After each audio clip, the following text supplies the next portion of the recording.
안녕하세요. 반갑습니다. 자, 이번 낭만주의 애무하기 시간에는 좀 화가에 대해서 몇몇 중요했던 신고전주의와 낭만주의 화가들에 대해서 말씀드리려고 합니다. 그래서 딱히 뭐 그림에 관심이 없으신 분들 같은 경우에는 뭐 이번 영상 스킵하셔도 되는데, 제 생각에는 뭐 어차피 지금까지 애무하기 뭐 몇십 편가량 이렇게 찍은 거 보셨는데, 이것도 그냥 하나의 일종의 흐름으로서 보고 넘어가시면 좋을 것 같습니다. 뭐 알아서 뭐 손해볼 건 없잖아요. 그죠? 자, 그러면 시작을 할게요.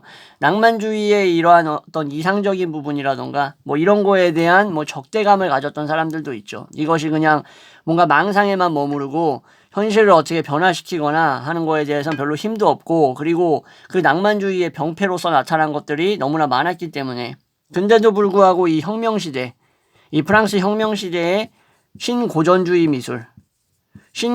미술에 대해서 이게 이제 낭만적으로 이행하는 것을 막을 수는 없었어요. 이거는 거의 뭐 불가피한 현상이었던 거야. 왜냐면은 신고전주의의 거의 대표적인 화가였던 자크 루이 다비드 있죠. 다비드가 자기의 작업실에서 수많은 제자들을 길러냈는데, 그 중에 한 명이 또 이제 지로데라는 화가가 있었어요. 이 지로데의 화가는 이러한 신고전주의 미술이 낭만적으로 결국 갈 수밖에 없는 그 이유, 그 모습을 보여줬다라고 볼 수 있어요. 지로데가 이제 작품 중에서 공화국의 장군들을 이제 접견하는 뭐 오시언이라는 이러한 작품이 있어요. 그림이. 여기 오시언, 여러분들 기억력 좋으신 분들은 생각할 수 있겠는데 게이러를 사용하는 시인이었죠. 근데 오시언은 누구였어요? 현실적인 인물이 아니었던 거야. 역사적 인물이 아니라 어떤 시인이 지어냈던 인물이잖아요. 그러니까 가상인물이잖아요. 가상인물. 이 가상인물을 그림에 등장시켜가지고 공화국의 장군들을 접견하는 모습을 지로데라는 다비드 작업실에서 같이 견습생으로 일했던 이 사람이 그렸는데, 이 모습이 사실상 뭐랄까 낭만주의와 신고전주의의 이런 경향성을 결합시킨 이러한 느낌을 주고 있다라는 거예요. 그래서 이러한 가상의 낭만적인 시인이 장군을 접견하는 장면이 사실상 우위적인 모습을 가지고 있고, 또 환상적으로 이제 그려졌다라는 차원에서 이제 다비드가 가지고 있었던 이러한 고전주의적인 이상하고는 약간 거리가 있었다라고 볼 수 있는 거죠. 스승의 어떤 그러한 틀 안에서 탈피해서 스승이 별로 원치 않는 그러한 그림으로 나갔기 때문에 이 자크루이 다비드 역시 이 지로대 보고 좀 정신이 나간 거 아닌가라고 생각을 했습니다. 근데 이제 다비드가 좋아했던 제자 중에 앵그르라고, 이 사람도 이제 나폴레옹의 이제 전속화가라 해야 되나? 궁정화가, 왕정화가였던 사람인데, 앵그르 같은 경우에는 다비드가 되게 많이 칭찬했었죠. 왜 그러냐면은 관능적인 거라든가 일종의 형상적인 뭐 왜곡, 뒤틀림 이런 것들을 상당히 아름답게 표현을 했어요. 아름답게. 그래서 이게 일종의 조화를 이룰 수 있을 이러한 느낌을 줬다라는 거예요. 여기서 이제 그림 좀 아시는 분들은, 아니 단독자님, 앵그르는 매너리즘 양식을 갖고 있지 않아요? 형태를 왜곡시켰다면서 어떻게 조화를 이룰 수 있어요? 자, 형태를 왜곡시켜도 형태와 그 사물, 그 서로 간에 이러한 조화가 일어날 수 있는 거예요. 여러분들 뭐 색깔을 뭐 단색을 쓴다고 해가지고 조화가 일어나지 않는 게 아니잖아. 그죠? 뭐 빨간색하고 예를 들어서 빨간색하고 뭐 주황색만 썼다고 쳐봐, 그림에. 그렇다고 해서 조화를 이루지 못한다? 그건 아니지. 왜냐면은 이거에 대한 배치라던가 아니면은 뭐 분배, 그죠? 아니면은 어떤 균형적인 요소를 복합적으로 이렇게 어떻게 구도를 짜느냐에 따라서 그림이 조화가 이루어지냐 아니면은 부조화가 나타나냐가 나타나는 거예요. 색을 적게 썼고 뭐 왜곡된 이러한 형식으로 형태를 일그러뜨렸고, 그렇다고 해서 조화가 일어나지 않는다라는 건 아니지. 그리고 앵그르의 작품 중에서 이러한 작품 중에서 가장 유명했던 게 이제 오달리스크잖아요. 오달리스크는 이제 터키라고 해야 되나? 저기 이슬람 쪽에, 그죠? 페르시안과 저기 이슬람 중동 쪽에 일종의 하렘에서, 그죠? 하렘에 있었던 어떤 여인들 아니면은 뭐 이렇게 창부들에 대한 그림이죠. 그래서 관객 쪽을 향해서 쳐다보고 있는 매혹적인 이러한 왜곡된 몸매의 여성, 길쭉한 몸매를 갖고 있는 이러한 여성을 그렸던 이게 바로 앵그르의 오달리스크라는 작품인데 너무나 유명하죠. 루브르 박물관에 있는 걸로 알고 있어요. 그래서 이런 요소들을 통해서 앵그르가 고전적 아름다움, 고전적 미를 어떻게 했다? 확장시켰다. 그래서 신고전적인 양식으로서 또 볼 수 있다라는 거지. 그냥 고전적인 것은 너무 틀에 박혀 있는 거야. 뭐 벨베데레 아폴론 뭐 이런 거라든가 아니면은 저기 헬레니즘 시대 때 뭐 라오콘 군상 이런 것들은 완전히 그냥 뭐 깎아 내질러 놓은 것 같은 약간 그런 느낌을 확 주잖아. 이러한 것들을 보면은 막 숨 막히는 느낌이 드는데 앵그르라던가 이러한 신고전주의 작가들의 이러한 그림들 보면은 뭔가 배경과 어떤 색채와 조화를 이루면서도 동시에 왜곡되면서 그 스타일을 완벽하게 표현하려고 노력했던 것들이 보인단 말이야. 이거는 내가 이렇게 말로 설명하는 것보다 여러분들이 직접 보시는 게 나아요. 그래서 오달리스크라든가 셈이라는 작품에서 앵그르가 이 고전적 이상을 확장시켰다라고 여러분들 생각하시면 될 것 같습니다. 자, 그래서 이 프랑스 같은 경우에는 이 낭만주의 미술이 거의 뭐 본토처럼 사실상 그죠? 본토처럼 되어가지고 나중에는 이제 외젠 들라크루아라던가 제리코까지 나아가는 이러한 과정에 있었다라고 보시면 되고 프랑스가 세계 미술의 거의 뭐 중심지가 될 수 있었던 그러한 이제 영향을 줬던 이 나머지 두 화가들 19세기 내내 그런 영향을 줬던 이러한 화가들 두 사람까지 알아보는 걸로 하겠습니다. 자, 그러면 이제는 제리코 먼저 말씀을 드려야 돼요. 이 테오도르 제리코 같은 경우에는 너무 일찍 죽었어. 40살도 안 돼서 죽었어. 1791년에서 1824년에 짧게 죽었는데 말에서 떨어져서 죽었어. 말에서 떨어져가지고 일종의 후유증이죠. 후유증으로 죽은 거야. 근데 이 짧은 삶을 정말 폭풍 같은 낭만주의 자신의 사조와 같은 삶을 살았던 사람인데 자유롭고 활기찬 이러한 모습들을 그림에 반영시켰지만 그림 자체는 상당히 어둡죠. 어두워. 왜 그랬냐면은 이 그림 자체가 일종의 서사적인 측면을 가지고 있었지만 실제 일어났던 사건을 모티브로 해가지고 그렸기 때문이에요. 이 모티브로 해서 그렸다. 이 실제 서사적인 사건이다. 무엇이었을까? 바로 이 메두사호의 뗏목이라고. 진짜로 이 뗏목이 이제 이러한 끔찍하고 공포스러운 상황에 처해가지고 사람들이 굶주리다 보니까 인육을 먹을 수밖에 없었던 이런 상황을 그림으로 묘사를 한 거예요. 그래서 이 메두사호의 뗏목이라는 거 여러분들 검색해서 보시면은 사람의 신체가 잘려있고 막 팔다리가 막 이렇게 나뒹굴고 있는데 의대생들로부터 이 신체 일부분을 전달받아가지고 직접 이거를 보고 그린 겁니다. 제리코가. 그러니까 약간 레오나르도 다빈치처럼 이렇게 해부학적인 차원에서 바라보았던 거지. 그래서 되게 현실성 있고 끔찍하게 묘사를 잘 했는데 중요한 거는 이 스케일이 상당히 장엄하죠. 이 장엄한 스케일은 사실상 대자연적인 차원하고도 일종의 교집합이 있다라고 볼 수 있는 거예요. 이렇게 장엄하고 엄청난 스케일, 실제 일어난 사건을 소재로 했던 메두사호의 뗏목 여러분들 한번 찾아보시면 좋을 것 같고 살기 위해서 이 당시에 사람들이 죽은 사람을 먹을 수밖에 없었다라는 거야. 그래서 이제 제리코가 보여줬던 이러한 그림은 이제 미술평론가 중에 한 명, 미슐레라는 사람이 프랑스 사회가 겪었던 그 고통을 뗏목에서 보여주고 있는 게 아닐까. 이상을 위해서 일어났지만 이상이 파괴되고 결국에는 왕정으로 돌아가면서 공화주의적인 그러한 어떤 신념은 다 박살나버리고 다시 왕권으로 돌아가서 느꼈던 당시의 민중들의 실망감, 이러한 현상, 암울했던 공포정치 같은 것들이 담겨져 있다라고 봤던 거죠. 다음에 이제 외젠 들라크루아 이거 여러분들 제 영상 보시면은 거의 뭐 몇 번씩, 몇십 번씩, 몇백 번씩 봤을 거야. 왜냐면은 제가 이 썸네일 코스염 아저씨가 바로 들라크루아라고 얘기했잖아요. 썸네일 계속 교체 안 하고 똑같은 거 쓰고 있는데 그 사람이 바로 들라크루아입니다. 들라크루아는 1830년 7월 혁명인가? 이 당시에 이제 쓰러졌던 이제 민중들 자유를 위해서 공화정을 만들기 위해서 투쟁했던 이러한 시민들의 모습을 그림 앞에 배치시키죠.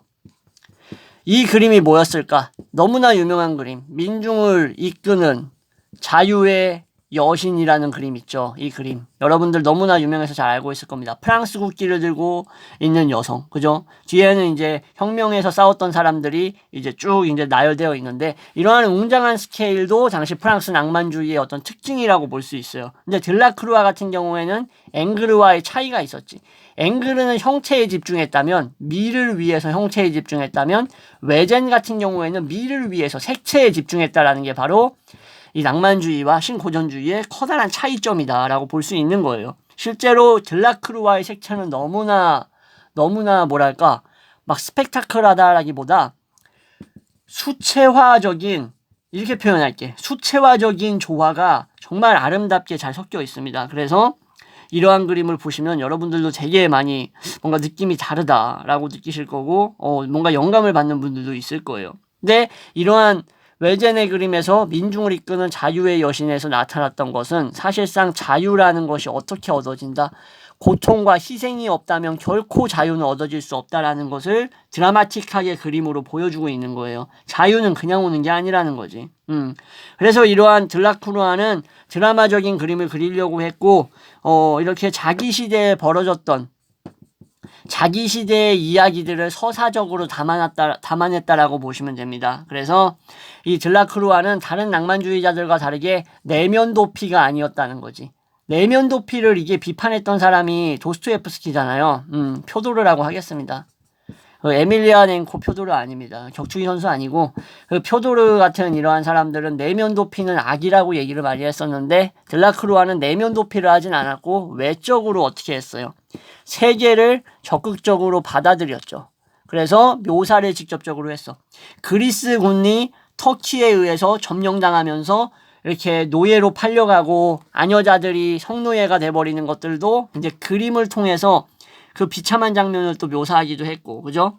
그리고 이 들라크루아의 작품 중에서 사르다나 팔루스의 죽음인가? 예, 그런 그림이 있어요. 제가 되게 좋아하는 그림인데, 그 그림에서도 그 막 학살당하는 여성들과 왕의 모습들, 그러한 모습들을 볼 수 있습니다. 자, 그래서 이 들라크루아에 대해서 좀 더 얘기를 해야 돼요. 들라크루아는 이 보들레르 있죠? 제가 맨날이라고 하긴 그렇고, 제가 종종 올리는 이 뭐랄까 시, 악의 꽃의 시집의 주인이죠. 그죠? 그래서 이 보들레르가 정말로 존경했던 화가예요. 존경했던 화가. 그래서 이 들라크루아는 단테라던가 셰익스피어, 아니면은 누가 있었어? 바이런 같은 이러한 사람의 문학, 시에서 영감을 받아가지고 이거를 모티브로 해가지고 그림으로 완성시켰던 사람이 바로 들라크루아입니다. 그래서 감각적이고 관능적으로 시각화하면서 그림을 나타냈는데, 또 들라크루아가 영향을 받았던 건 오리엔트예요. 오리엔트 문명. 오리엔트가 뭐예요? 동방이지, 동방. 동방이면은 여기에 뭐 이란 같은 데도 포함될 수 있는 거죠. 페르시아, 중동 같은 데들.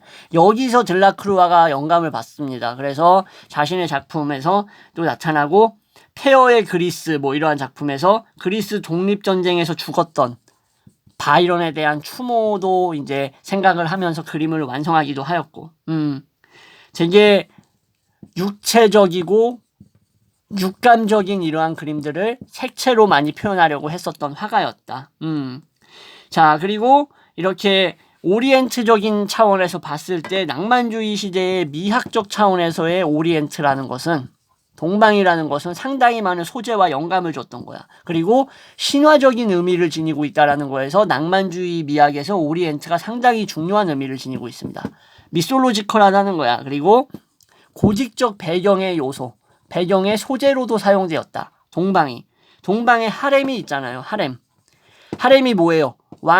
귀족들이 머물렀던, 왕이 머물렀더라고 저는 알고 있는데, 여성 성노예들 다 모아놓은 곳입니다. 비단이 깔려있고 막 이상한 아랍의 음악이 흘러나오면서, 그러면서 막 완전 최폐적인, 완전히 그냥 난교 파티가 일어났던 곳이죠. 이러한 하렘, 이러한 것을 또 후궁들의 거처라고 할 수 있는 세랄리오라고 부릅니다. 세랄리오 및 하렘. 이러한 방종성, 퇴폐성 이런 것들 있죠. 이러한 것들이 이국적인 것들하고 뭐하고 결합돼? 에로틱한 것들하고 방종성이 결합되면서 이 작품 속에서 나타난다. 낭만주의 작품 속에서. 그래서 서구 사람들이 이러한 요소들을 보면서 어떤 느낌을 받았을까? 매료될 수밖에 없는 거지. 와, 오리엔트에 이러한 아름다운 부분이 있다니 되게 유혹적이구나 하면서 느꼈다. 그래서 이러한 것들을 표출할 수 있었던 것은 외제네 들라크루아. 외제네 들라크루아라고 하니까 무슨 뭐 도시지방 사람 같은데 그냥 외젠 들라크루아입니다. 들라크루아. 들라크루아가 자신의 그림을 통해서 서구 사람들이 매료될 수밖에 없게 만들었다. 어디에? 오리엔트, 동방 문명에, 그죠? 그래서 사르다나 팔루스의 죽음이라는 작품에서 이런 경향이 나타난다. 이거는 바이런의 시에서 영감을 받았다라는 거죠. 들라크루아는 문학에 영감을 받았던 사람이에요. 절대로 이 영감을 빼놓고 얘기할 수가 없는 거야. 들라크루아 하면은 문학적인 요소들을 빼놓을 수가 없다라는 거. 그래서 이러한 폭력과 관능, 뭐 무질서, 환상, 상상 이러한 요소들이 후기 낭만주의의 여러 가지 요소들과 결합되면서 비도덕적인 측면도 나타나고 그리고 인간의 본능하고 어떤 성품 이런 것들까지도 반영되면서 이러한 낭만주의적인 복합적 요소들이 사실상 충격을 주기도 했지만 새로움을 주기도 했다라는 게 당시의 중요한 특징이었던 거고요. 이런 것들에 대해서 20세기의 비평가들은 뭐라고 얘기하느냐, 바로 이러한 오리엔탈리즘적인 측면들은 어떻다. 결국 동양적인 것이라고 볼 수 없고 사실상 뭐다? 유럽 문화의 어떤 피폐성을 반영하고 있다라고 본 거예요. 피폐성. 그래서 제국주의가 만들어낸 어떤 거울일 뿐이다. 일그러진 거울이라고 표현을 합니다. 이 부분 중요하니까 다시 한번 말씀드리면서 마무리할게요. 자, 왜 그러냐? 자, 오리엔트가 동방이 그냥 동방 그대로 전달된 게 아니라고요. 서구에서 이런 것들을 충격과 새로움과 매혹으로서 받아들일 수 있었던 것은 서구 제국주의의 열강의 이러한 식민 지배라던가 이러한 잘못된 선입견 같은 것들이 일종의 미화시키는 측면도 있었고 왜곡시키는 측면이 있었단 말이야. 오리엔트에 대해서. 그래서 이것을 동양 그 자체로서 우리가 인식할 수는 없었다는 거지. 서양인들이. 그래서 서양인들은 한마디로 색안경을 끼고 매혹과 왜곡의 그 중간선상에서 이러한 제국주의적 관점에서 바라봤기 때문에 일그러진 거울로서 동양의 문명을 그 자체가 아닌 변질된 모습으로서 반영된 모습을 바라볼 수밖에 없었다. 그래서 이렇게 동방의 원래 문화의 본질이 아닌 사실상 피폐적인 측면이라던가 약간 일그러진 부분에 포커스를 맞췄다라고 볼 수 있습니다. 하지만 제가 마무리하기 전에 한 말씀 드리면 그렇다고 해서 들라크루아라던가 제리코와 같은 사람들에 대한 비판을 가할 수는 없어. 왜냐면은 그 사람들이 미학적으로 아름답게 이렇게 승화시켰다든가 아니면은 역사적인 부분에서 뭐 잔인한 부분은 좀 생략했다. 뭐 아니면은 별 중요하지 않은 부분을 강조했다 한다고 해서 그 미학적 가치가 떨어지는 게 아니거든. 그런 거에 초점을 맞췄다라는 것 자체가 어떻게 보면은 새로운 관점의 제공이자 새로운 미의 요소를 도입한 거란 말이에요. 그죠? 신고전주의와 다른 오로지 낭만주의적인 특징에 있어서. 그쵸? 그래서 이렇게 볼 수 있겠다라는 점을 알려드리면서 영상 마무리하도록 하겠습니다. 시청해주셔서 감사합니다.